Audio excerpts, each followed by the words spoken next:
When the Antichrist breaks his covenant, as we shall see here in the 11th chapter, he takes over Palestine and plants the tabernacles of his palace between the seas, that is the Dead Sea and the Mediterranean Sea, in the glorious holy mountain, and then will come to an end at the second coming of Christ. But when he breaks this covenant with the Jews, according to the 11th chapter of Revelation, two men appear on the earth. They are called my two witnesses. Christ talking to John. My two witnesses. We read that they will have fire come out of their mouths to devour their enemies. They will be clothed with sackcloth. They will prophesy 1260 days. If any man will hurt them, he must in this manner be killed. I don't care what manner of men want to hurt them with. They'll turn around, hurt those men, or kill those men by that same method. They will be immune from death during these last 3.5 years of this age. And no man can hurt them until they have finished their testimony. Then in verse 7 of the 11th of Revelation, we read, when they shall have finished their testimony, the beast that ascendeth out of the bottomless pit shall make war on them, and shall overcome them, and shall kill them. Evidently, the Jewish people regained possession of Jerusalem toward the end of this last 3.5 years. And they cleansed the temple at the end of 3 years, 3 months, and 10 days. And from then on until the second coming of Christ, they are again in control of the temple and of the holy city. Now notice here, Jerusalem is taken over by the Gentiles in the middle of this last 7 years of this age. But Jerusalem is again given back into the hands of the Jews toward the end of this period. Or else the Antichrist would not desire to overthrow the city. Here in the 14th of Zechariah, we read that the whole of the Gentile armies will be gathered against Jerusalem to battle. Half of the city shall be taken. You see, if it is already in control of the Gentiles, why the Gentiles wouldn't be surrounding the city to take it again. Just plain as anything here in the 14th of Zechariah, that I will gather all nations against Jerusalem to battle. The city shall be taken. The houses rifled, the women ravished. Half of the city shall go forth into captivity. Then shall the Lord go forth and fight against those nations, as when he fought on the day of battle. His feet shall stand on that day upon the Mount of Olives on the east. The Mount of Olives shall cleave in the midst thereof. We read that half of the mountain shall flee toward the north, and half of it toward the south. And there shall be a very great valley. And ye shall flee to the valley of the mountains. Yea, ye shall flee as ye fled before the earthquake in the days of Uzziah, king of Judah. The Lord my God cometh, and all the saints with thee. So that pictures the time at the second coming of Christ, when Jerusalem is again into the hands of the Jews, surrounded by the Gentile armies. Half of the city is retaken. So we must recognize this fact then, that the 2300 days of Daniel are a little short of this whole 1260-day period, during which time the Jews get possession of the city again, no doubt by the help of these two witnesses, who do miraculous things and smite the earth with plagues and liberate the city of Jerusalem just during those last few days, the closing days, so that the Antichrist, when he comes back from the north, as we'll show you tonight, he will find Jerusalem in possession of the Jewish people again, and then he has to retake it. Then when half of it is taken, then the Lord will come and set his feet on the Mount of Olives and will set up his kingdom on earth forever, even forever and ever. So going back now to the 8th chapter of the book of Daniel, verse 14, we read that this transgression of desolation shall be for 2300 days, literally 2300 evenings and mornings. The sacrifices referred to. Now in verse 20 of the 8th chapter, this ram is explained to be the kings of Media and Persia. And in verse 21, the he-goat to be the king or the kingdom of Grecia. The notable horn between his eyes, the first king. That is Alexander the Great, who founded the old Grecian Empire. When Alexander died, his kingdom was divided into 4 parts. Get any ancient history and see for yourself. Those four parts would be known today as Greece, Turkey, Syria, and Egypt. Now then, that is the section of the world that the prophet Daniel concentrates upon from verse 21 on to the rest of this 8th chapter. He deals primarily, and solely we might say, with that fourth section of the old Grecian Empire after the death of Alexander. Right in there is where all the prophecies of the last days are going to center. Now then, keep in mind that all Bible prophecies, as far as direction is concerned, centers in Palestine. And when the Bible says north, south, east, and so on, it's referring to north, south, east, and west of Palestine, where all these prophecies center. God is dealing with Israel in the last days, and the last 3.5 years of this period, known as Daniel's 70th week, or the last 3.5 years of this age, is called in Jeremiah 30 the time of Jacob's trouble. Yet he shall be saved out of it. Jeremiah said, "Wherefore do I see every man with his hands upon his loins as a woman in travail? Alas, it is the day of Jacob's trouble, yet he shall be saved out of it." So it is what Jesus called, Daniel called, in Daniel 12:1, the time of trouble such as never was or never will be again, and as Jeremiah called it, the time of Jacob's trouble. During that last 3.5 years now, the Antichrist will be here, determined to destroy, literally to exterminate the Jewish nation. But during the first 3.5 years of this 7-year period, he makes a covenant of peace with them, as we'll see next Wednesday. But now notice, all Bible prophecies center around Palestine. Now in the 8th chapter here and verse 9, out of one of these four horns, which are explained in verse 22 to be four kingdoms that will be formed inside of the old Grecian Empire after the death of Alexander the Great, who founded that empire. Out of one of them would come forth the little horn, which would wax exceeding great toward the east and toward the south and toward the pleasant land.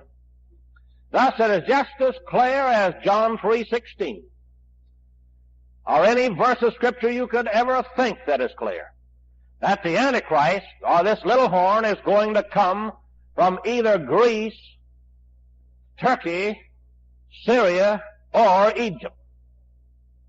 Never from Russia, because Russia was never conquered by Alexander the Great. It was never a part of the old Grecian Empire, and it wasn't a part of the four divisions of the Grecian Empire, out of which this little horn of the last days must come. Any theory about Russia, therefore, as being the country that Antichrist comes from, just forget about it. Now, if you remember these things, you'll save yourself a lot of heartaches in the future.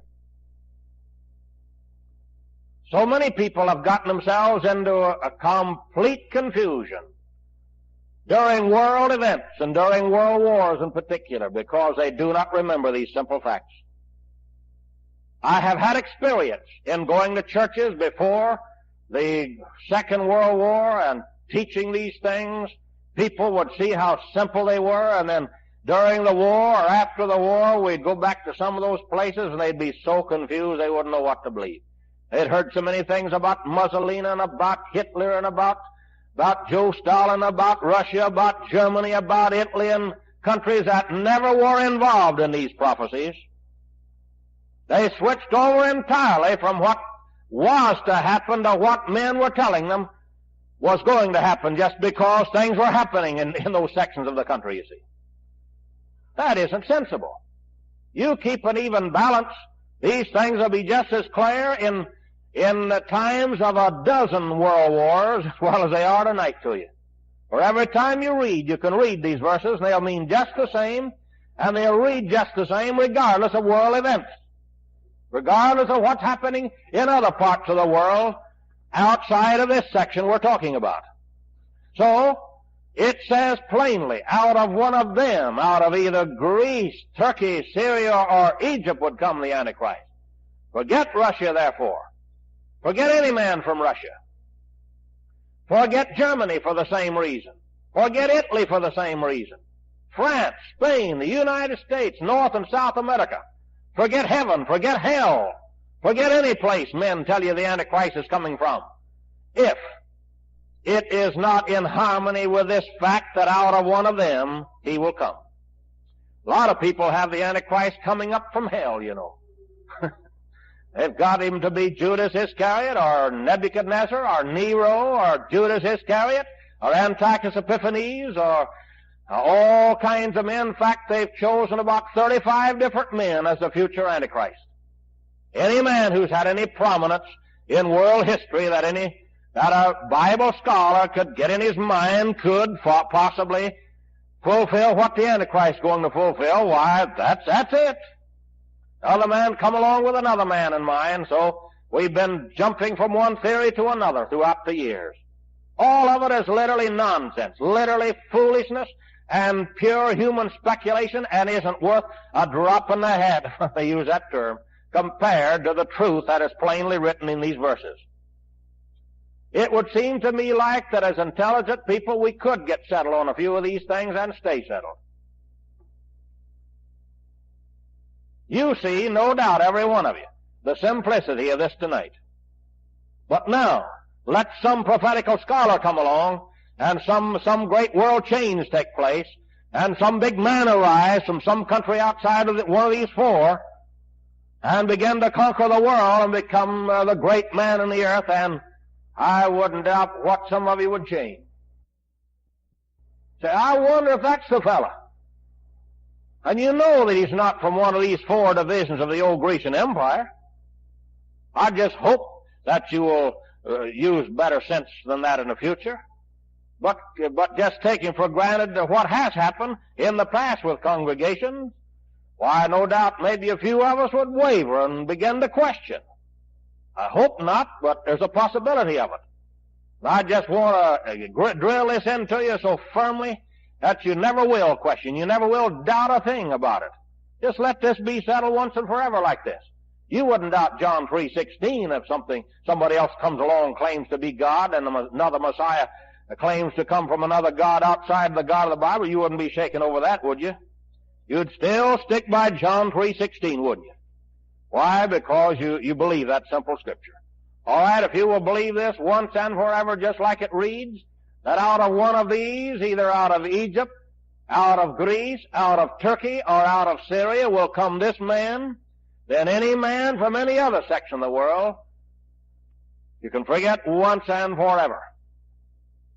If that be the case, then we have definitely the location of the coming of the Antichrist to one of the four original divisions of the old Grecian Empire. Now that's the purpose of chapter 8 over chapter 7. Chapter 7 does tell us about 10 kingdoms that will be formed in the latter days in the old Roman Empire.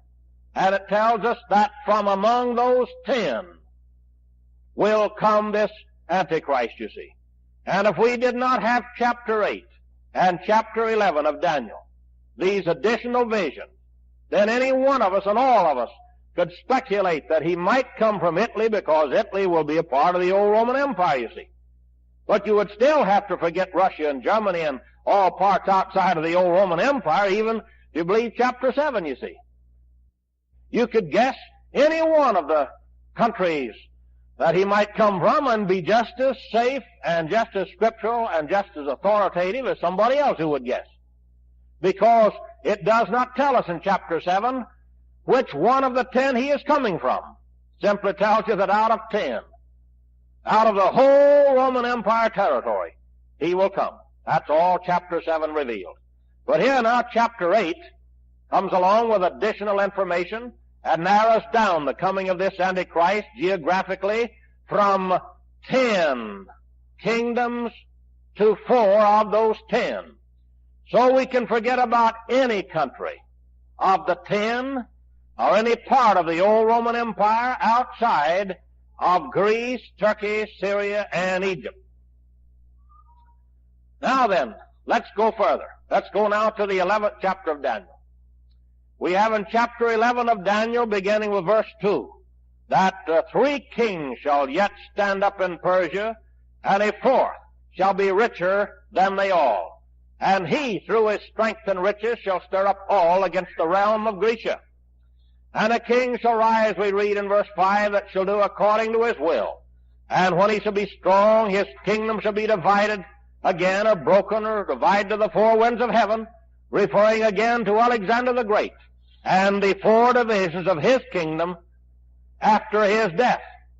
But from verse 5 on to the rest of this chapter, we have only 2 of these 4 divisions of Alexander's empire dealt with.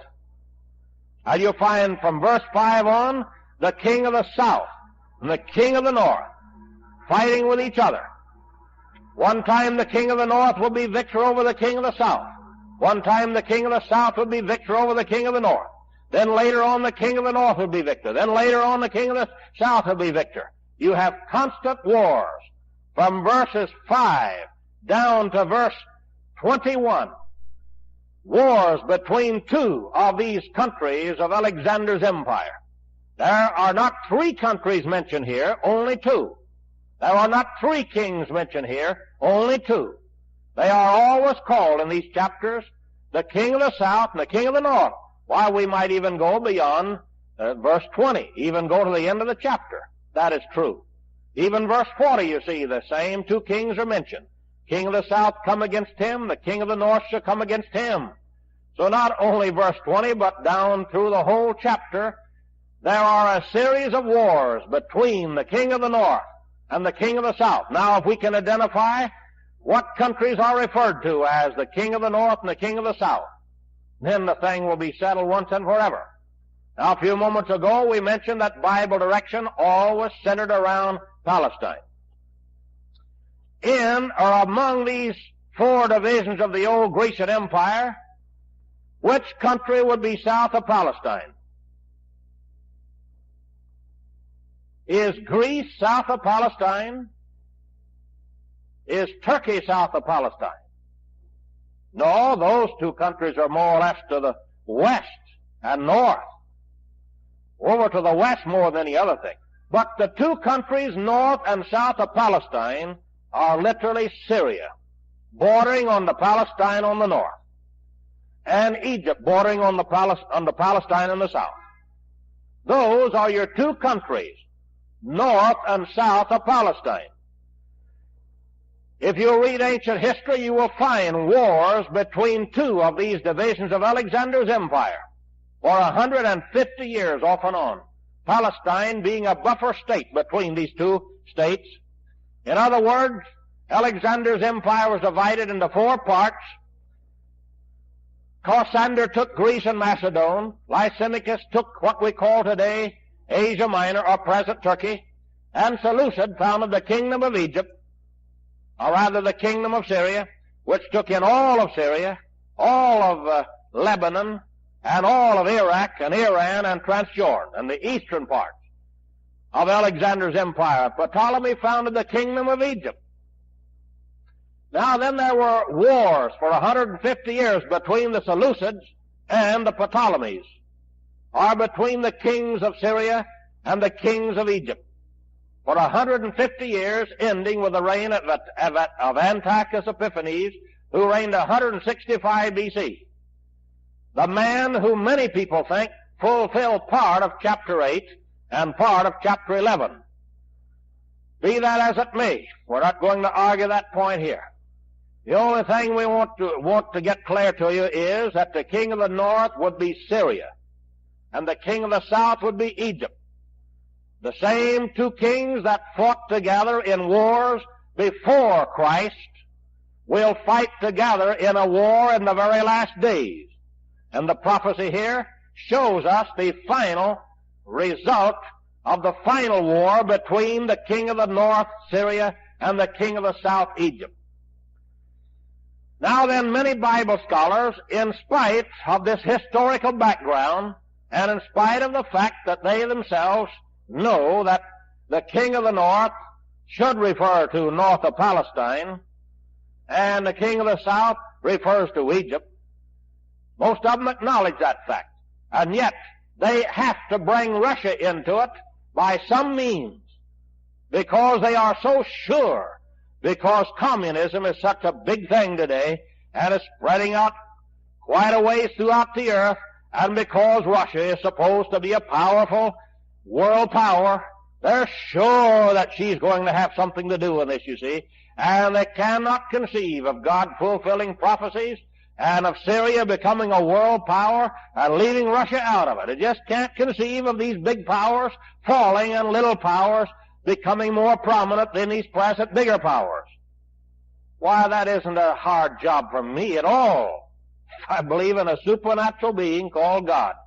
It isn't hard for me to believe that God's going to fulfill His prophecies. Bless your soul, I'd rather believe in Him any day than I would all modern scholars that teach contrary to what God has plainly revealed. I'd rather take my chance that God was truth and every other man is a liar. I'd rather do it any day. There is no reasonable excuse for us trying to force a meaning into any scripture that isn't there. So there isn't any excuse to bring Russia way north of Syria and way north of Palestine, to bring Russia because of her greatness and her power to force her into this prophecy and make her the king of the north here, just because of her greatness. It doesn't make sense. Now, if you will turn with me to the 11th chapter of Daniel and verse 44, I want to prove to you in no uncertain terms that Russia could not possibly be the one referred to here as the king of the north. Look at verse 44 now. But tidings out of the east and out of the north shall do what? Trouble him. Trouble whom? The king of the north in verse 40. That comes down against the king of the south. And the king of the south in the same verse comes against him, the king of the north. And he, the king of the north in verse 41, enters into Palestine.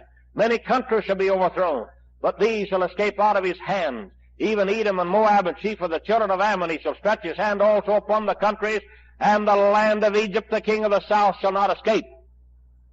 The Libyans and the Ethiopians shall be at his steps, and then we come to verse 44. But tidings out of the north shall trouble this king of the north. Therefore this king of the north shall go forth against these peoples in the north of him, and destroy and utterly make away many. Now let me ask you in the name of common sense, if Russia is the king of the north here, then what countries north of Russia could bring tidings against Russia that would cause Russia to be stirred up and go forth against countries north of her to utterly make away many? How many of you have ever seen a world map? Sure. Have you ever seen any country north of Russia? Have you ever seen any country north of Russia? Any modern government, any modern state? Is there any such thing as any modern government or any kind of a government, small or large, north of Russia? Is there any such thing? I think the most ignorant Bible scholar will have to recognize the fact that there is no country north of Russia.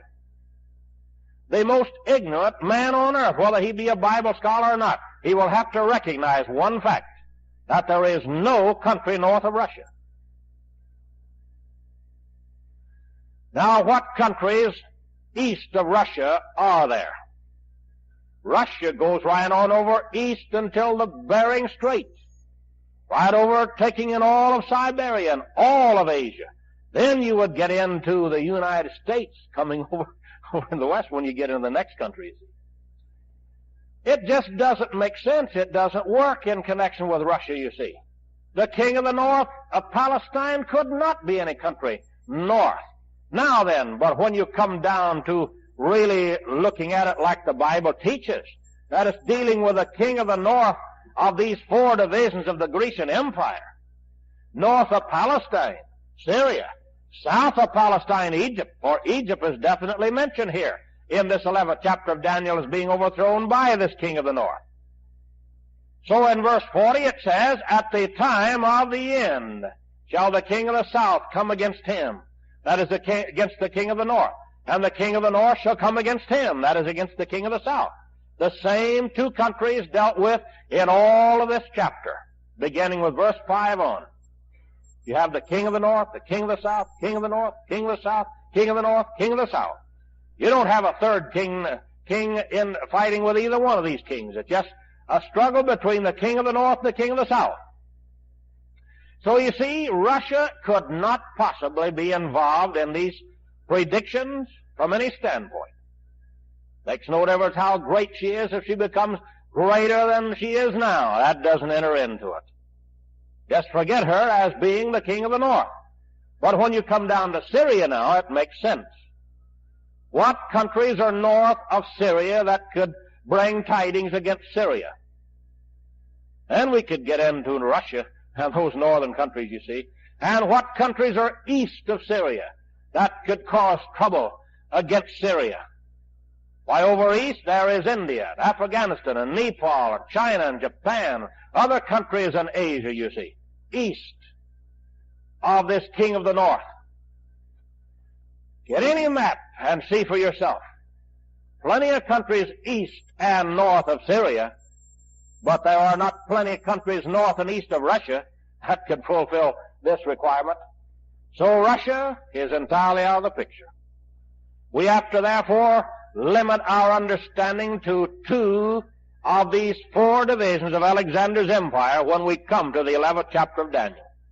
Namely, we have to understand that only Syria and Egypt are being referred to in this whole chapter. Only those two countries, Syria and Egypt. Now then, let's go on. With verse 21 down to verse 35, many Bible scholars teach that this was fulfilled in Antiochus Epiphanes, the last Syrian king that reigned before Christ, who died about 165 BC. But you'll notice down through this section, such as a transgression of desolation and many other terms, which are not used only in connection with the Antichrist. But especially now, you'll notice verses 30, 35, and 36. At the time of the end shall be what? Verses 34 and 35. At the time of the end shall be the vision. Isn't that what it says? For it is yet for an appointed time, you see. So the whole prophecy is really centered toward the time of the end. To prove it further, look at verse 40 again. And at the time of the end. You see, after picturing wars between Syria and Egypt before the days of Christ, immediately following the division of the old Grecian Empire into four parts, picturing wars between two of these four parts, the prophet skips over to the end time, picturing the last war between these same two countries, showing the final result of this last war with these two countries. You notice in verse 36 that a man shall rise and do according to his own will again, just like we had previous verses, and he shall magnify himself in his heart, and his power shall be great, but not by his own power. And how that he shall not regard the God of his fathers, nor the desire of women, that is, the gods that women desire, nor any god, it says here, but he shall magnify himself in his heart, and in his estate shall he honor the God of horses, and a God whom his fathers knew not, shall he honor with gold and silver and precious stones and so on. And he'll do things that his fathers did not do. He will divide the spoil. Then we come down to verse 40, at the time of the end again, you see. All this is going to take place. That king that will arise, according to verse 36, will not use his own power. He is coming after the working of Satan. Power will be in the mighty, but not by his own power. Same as we read in the 8th chapter of Daniel, where we read that he'll have power, but not by his own power. And he'll worship not the God of his fathers, nor the desire of women, the gods that women desire, nor any god. But he'll honor a God whom his fathers knew not. That is Satan himself. To prove that, we have a prediction in the 13th chapter of Revelation, John said, I saw a beast rise up out of the sea. And he said he saw the dragon, the devil, gave this beast his power, his throne, and great authority. And power was given him by the dragon or the devil to continue 42 months. In 2 Thessalonians 2, 7 and 8, we read, only he who now hindereth will hinder until he be taken out of the way, and then shall that wicked be revealed, whom the Lord shall consume with the spirit of his mouth, and shall destroy with the brightness of his coming, even him whose coming is after the working of Satan, with all power, signs, and lying wonders, and with all deceivableness of unrighteousness in them that perish, because they receive not the love of the truth, that they might be saved.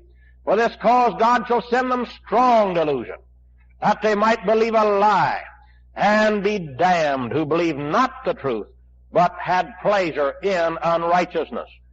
Thus you see, this power that this man is coming in is really the power of the devil. The devil is going to give him his power, even so much so, Revelation 13 says, that he'll have power to call fire from heaven on the earth in the sight of men, and to make an image to the beast. That the image of the beast should both speak and cause as many as would not worship the beast, doeth many miracles, to deceive them that dwell on the earth, saying they should worship this image, and so on. All right, now we have the fact that the Antichrist is coming after the working of Satan, with all power, signs, and with lying wonders. Now let's go a little further. In verse 40 is the key to the whole time element of this passage. And it plainly says, at the time of the end shall the king of the south, Egypt, come against him, that is, against the king of the north. And the king of the north, Syria, shall come against him, that is, against the king of the south, like a whirlwind. And what will take place? He shall enter into the glorious land, Palestine.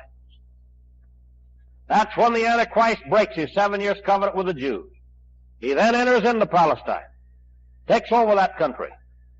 And we read here that many, not all, many countries shall be overthrown by him. But it states certain countries that will not be overthrown by him. And what are they in verse 41? Even Edom and Moab and chief of the children of Ammon said, these shall escape out of his hand. You know, I've been taught all my life, and so have you, no doubt, that the Antichrist is going to have power over the whole world. That he's going to make every man, woman, boy, and girl in the whole world take a mark in the right hand or in the forehead that no man in all the earth, including the United States, North American, South American republics, and all over the whole world, every crossroad in the whole world, that every person will either be killed off or will be forced to take the mark of the beast. In other words, they'll take the mark, or else they'll be killed. One of the two. Why, we've had sermons by the thousands in this country emphasizing that to us through the many years past. Why, the time's coming when you will not even be able to buy or sell unless you take the mark of the beast. And men have gone so far as to tell you what the mark of the beast was. They've chosen such things as the fascists on the American dime in the days of Mussolini. That used to be the big mark of the beast, you see. And the preachers, I've seen them get out their dimes. Here it is, that's the mark of the beast. There's the fascists on the American dime. That's it, Mussolini. In the days of Mussolini, they claim that's when it appeared, and that proves that he's got great influence in this country, and he's going to take over this country. But he got that started, and every prophetical magazine in this whole world of every denomination, well, they preached anything about prophecy, they took it up, and that was taken from one end of this earth to the other, that the fascists on the American dime was the mark of the beast. And I remember I condemned that so severely that night in that question. I noticed the pastor got ashy white and got up and left the service and went home sick. I didn't know what in the world was wrong. So I was a pastor that night. Went on with my service. Just teaching the Bible in his church, a few weeks. After the service, we went over and knocked on the parsonage door, and the wife met us at the door. She didn't know whether she's going to let us in or not. And I said, what's the matter with Pastor so-and-so? Well, he's sick. Said, you contradicted him tonight. Just the Sunday before you came here, he preached that the facets on the American dime was a mark of the beast. And here you come along and contradict him before his congregation? I didn't know what was coming, He was actually literally sick in bed in there. And I said, let's go in and see him. And we did get in, and we prayed for the good brother. I said, brother, you should have known better than to be so foolish in your speculations like that. I didn't even know that I was crossing you. I didn't know what you'd taught your people. Well, he's a good friend of mine, Dave, but that's just a little incident. That's what actually happened those days. Others came along teaching that Social Security card, a number, was the mark of the beast. That a union card was the mark of the beast. And then in the days when we all had blue eagles in our windows, that was the mark of the beast. The NRA and every fool thing under the sun, men called it the mark of the beast. Buying at a chain store was a mark of the beast. Why, anything that men could manufacture, that was it. That was it. And we had all kinds of theories taught about it until, honestly, a man that was sensible and sane and stayed by the Bible, he got sick at heart, hearing so many theories. Now then, we've been taught all those things. We've gone through all those years now, and thank God they're in the past. And I hope we'll never go through any series like that again. We're waking up a little bit today, and we're beginning to think for ourselves a little bit. Yes, we've been taught that the Antichrist is going to literally take over Atlanta, Georgia, and every last one of you folk in the slums and in the aristocratic places are going to have somebody come along, stamp you on the forehead one of these days, or else, if you don't want to take it, shoot you. That's a universal teaching. Why, there never was a statement like that in the Bible, and never will be anything like that. Right here in this 11th chapter of the book of Daniel, I want you to notice again now. He shall enter into the glorious land, and how many countries will be overthrown? All of them or many? Many. Many. Not all. And even names 3 countries in one verse that will escape him. Certainly the prophet is not misrepresenting things now, is he? To tell us that 3 countries are going to escape, and then God send another prophet a little later on and tell us that no country will escape? It just doesn't make sense for an intelligent God to contradict himself like that, does it? Does it? It certainly doesn't. And God does not do it. It's just our misunderstanding, that's all. It's just because we have been taught some things that were unbiblical, that God never intended taught when he gave the Bible. That's where we get a lot of these theories. I won't take time to go into why the Antichrist will not rule America or be a worldwide dictator tonight, but we'll deal with that one of these nights in full. We'll show you by many, many scriptures that could never be the case, and never will be the case, and that there will never be a one of you people here in America, if you keep your nose out of the Roman Empire, that'll ever have to take the mark of the beast, or ever have to worry your little head about it. Because we must remember, 10 kingdoms are formed inside of the Roman Empire, and out of those 10 kingdoms this man will come and will get power over those 10 kingdoms only. Didn't we read in Revelation the last 2 or 3 Wednesday nights that these 10 horns shall have one mind and shall give their power and strength unto the beast until the words of God should be fulfilled? That these 10 shall hate the whore, and shall burn her flesh, the 10 and the beast, and shall burn her flesh with fire. We have been so misled to believe that the Roman Empire and the 10 kingdoms would take in the United States and the whole world. Why, we know the United States never was in the old Roman Empire, never will be inside those 10 kingdoms that'll be formed inside the Roman Empire in the last days. So, we're entirely out of the picture. You ought to thank God you're living in good old Georgia. And even if you miss the rapture, while you're living in good old Georgia, and you won't have to worry about an Antichrist reigning way over there across the oceans in Syria, taking over Palestine and the countries surrounding Palestine, where these things will be literally fulfilled. He will reign only over 10 kingdoms inside of the Roman Empire, and I want you to notice here that not only 3 countries will escape him, but again notice verse 44. Countries north and east of his empire are making war on him at the time he's supposed to be reigning over the whole world. What countries are north and east of these 10 kingdoms that will be fighting against the Antichrist at the very time that he's giving everybody in the world a mark, or killing them? Why, you know what's north and east of the old Roman Empire. Get any map. Here's an idea of it. We don't go so far east, taking in India and Afghanistan and Nepal and Thailand, all those countries east, and Japan or China. None of the countries, just a few of the northern parts we show here on the map. But honestly, friends, all countries north and east of the Roman Empire, or at least a sufficient amount of them, to make war against this man who takes over these 10 kingdoms inside the Roman Empire. See, the war is between those 2 sets of nations. He has not even yet conquered Russia, or Germany, or China, or Japan, or any of the countries north and east of his empire by the time that he is given power over these 10 kingdoms. It's only during these last 3.5 years that his 10 kingdoms are under him, and that he is using these 10 kingdoms to fight against these countries north and east of the old Roman Empire, you see. So, in the very passages where men think they get the idea that the Antichrist will rule the whole world, why, it definitely limits his kingdom. You take the 13th chapter of Revelation, where they get that idea. How many horns are on this beast? How many? 10. And where are they located? Inside the Roman Empire.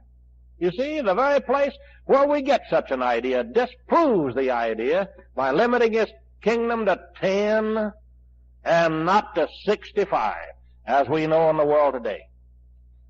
So much for that. Now let's notice here, verse 40 again. The time of the end, this war will take place. The king of the north shall come against the king of the south. The king of the south shall come against the king of the north. And the king of the north, like a whirlwind, shall come down southward and enter into the glorious land, breaking his 7 years covenant with the Jews and taking over the Palestine and the countries right next to Palestine. Now he does not take over, such as Edom and Moab and chief of the children of Ammon, or what we would call today modern Arabia. All right, now, further on down here now, we read that he shall stretch his hand also upon the countries, and the land of Egypt shall not escape. Therefore, if the war is between Syria and Egypt is overthrown in this struggle between Syria and Egypt, then what country does the Antichrist come from? What country is there left if only 2 are being dealt with and one of them is overthrown by the other one? How many are left? Just 1. And what country is that? Syria. All right. Then Syria will enter into Palestine, overthrow Egypt and many countries round about. These shall escape out of his hands, Edom, even Moab, the chief of the children of Ammon. And he shall stretch his hand upon the countries. The land of Egypt shall not escape, and the Libyans and the Ethiopians south of Egypt shall be at his steps. But tidings out of the north and east shall trouble him at that time. Therefore he shall go forth with great fury to destroy and to utterly make away many.